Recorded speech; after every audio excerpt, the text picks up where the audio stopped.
Salam berjumpa kembali Bapak Ibu Saudara-saudariku yang terkasih, teman-teman sekalian.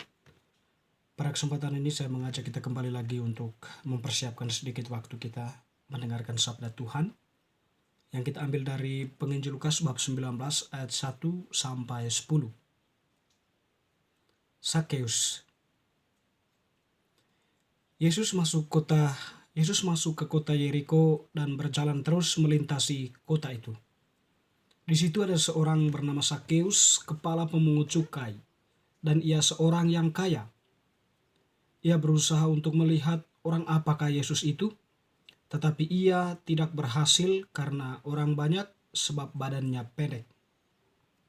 Maka berlarilah ia mendahului orang banyak, lalu memanjat pohon arah untuk melihat Yesus yang akan lewat di situ.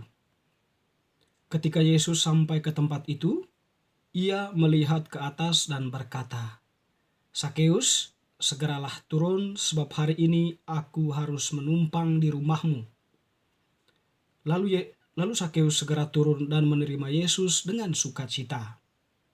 Tetapi semua orang yang melihat hal itu bersungut-sungut katanya, "Ia menumpang di rumah orang berdosa." Tetapi Sakeus berdiri dan berkata kepada Tuhan, "Tuhan, setengah dari milikku akan kuberikan kepada orang miskin. Dan sekiranya ada sesuatu yang kuperas dari seseorang, akan kukembalikan 4 kali lipat." Kata Yesus kepadanya, "Hari ini telah terjadi keselamatan kepada rumah ini, karena orang ini pun anak Abraham. Sebab Anak Manusia datang untuk mencari dan menyelamatkan yang hilang." Demikianlah sabda Tuhan, terpujilah Kristus. Bapak Ibu Saudara-saudari,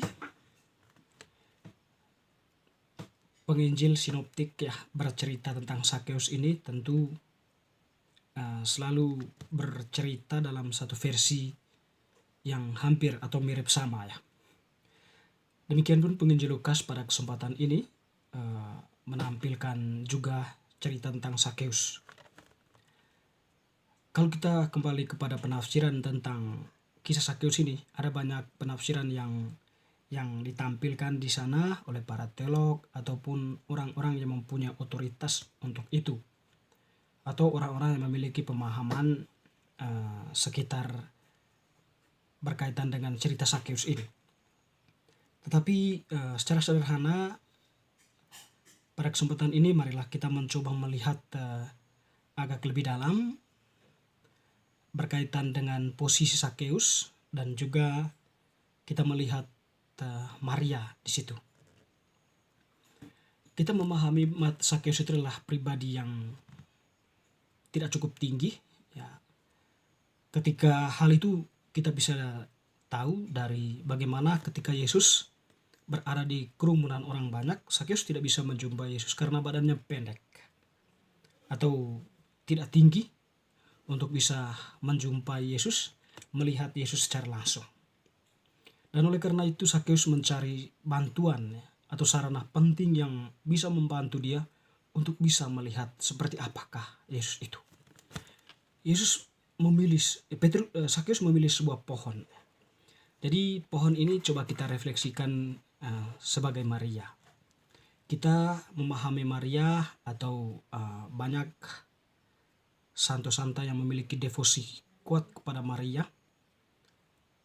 sehingga mereka melihat pohon itu sebagai Maria yang membantu anak-anaknya untuk bisa sampai kepada Yesus.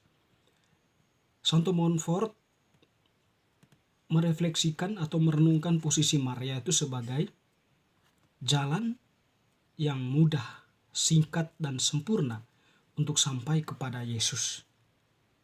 Jadi ketika Sakeus memilih pohon itu, ya dalam arti yang lebih jauh kita melihat Sakeus lebih memilih Maria ya, agar bisa kerinduan hatinya itu untuk melihat Yesus, menatap Yesus itu bisa terwujud. Ya, gambaran pohon itu sebagai Maria, tentu di sini Maria membantu Sakeus untuk melihat putranya yang sedang lewat di situ.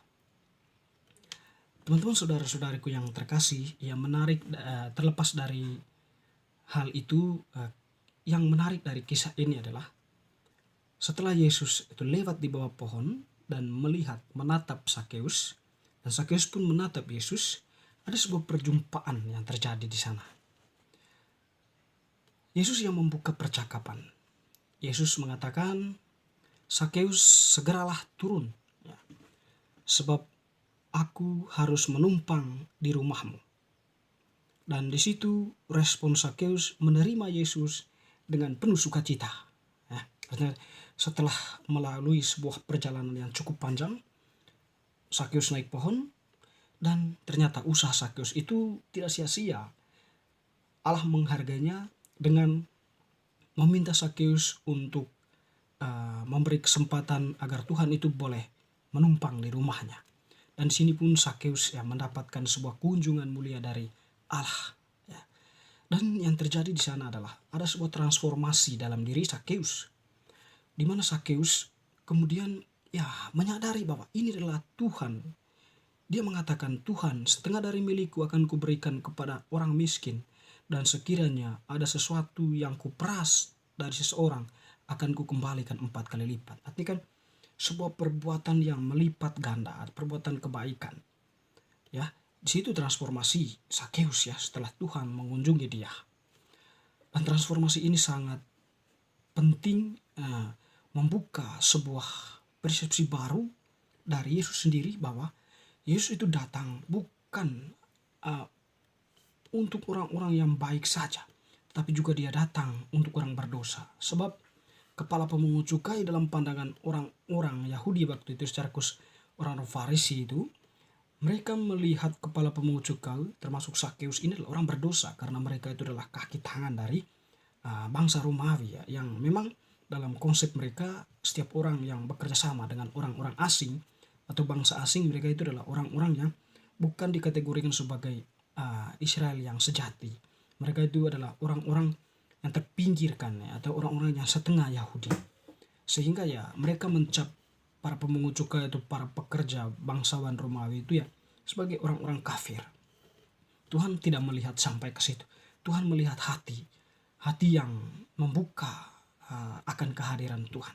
Disinilah posisi Maria sekiranya membantu Petrus dan membantu Sakeus untuk bisa sampai kepada pertobatan itu, sampai pada perjumpaan mulia dengan Tuhan. Bapak Ibu saudara-saudari yang terkasih, kita sebagai umat beriman yang percaya kepada Kristus, sekaligus kita menaruh rasa hormat kepada Bunda Maria, Ibu Tuhan kita, yang mengandung dan melahirkan Sang Juru Selamat. Jadi Maria dalam hal ini dipercayakan oleh Tuhan sebelum dia wafat di salib. Dia memanggil muridnya Yohanes, inilah ibumu. Dan kepada Yohanes mengatakan, ibu, inilah anakmu. Jadi kan Maria dipercayakan di dalam gereja.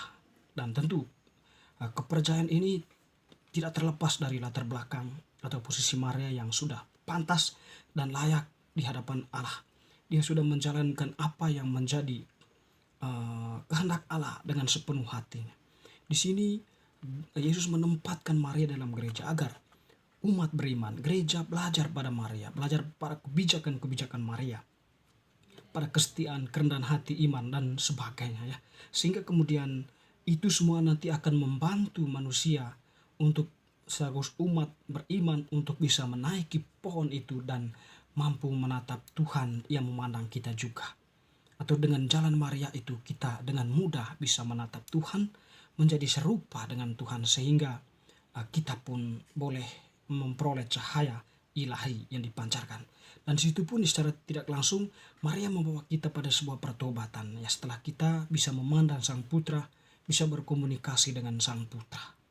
Dengan demikian Bapak Ibu Saudara-saudara yang terkasih, kisah Sakeus ini memang sangat menarik Selain kita bisa memahami posisi Maria di situ, sekaligus bagaimana transformasi yang terjadi di sana. Perjumpaan dengan Tuhan itu senantiasa akan memberikan sebuah transformasi baru, dengan syarat bahwa kita membuka hati dengan sukacita menyambut kedatangan Tuhan sebagaimana Sakeus. Dan tentu di sini juga kita jangan mengesampingkan Maria, tetapi libatkanlah juga Maria dalam pengalaman iman kita, sebab bagi kita umat yang percaya, Maria itu adalah jalan yang singkat, mudah, dan sempurna menuju Tuhan. Semoga bacaan hari ini semakin meneguhkan iman kita.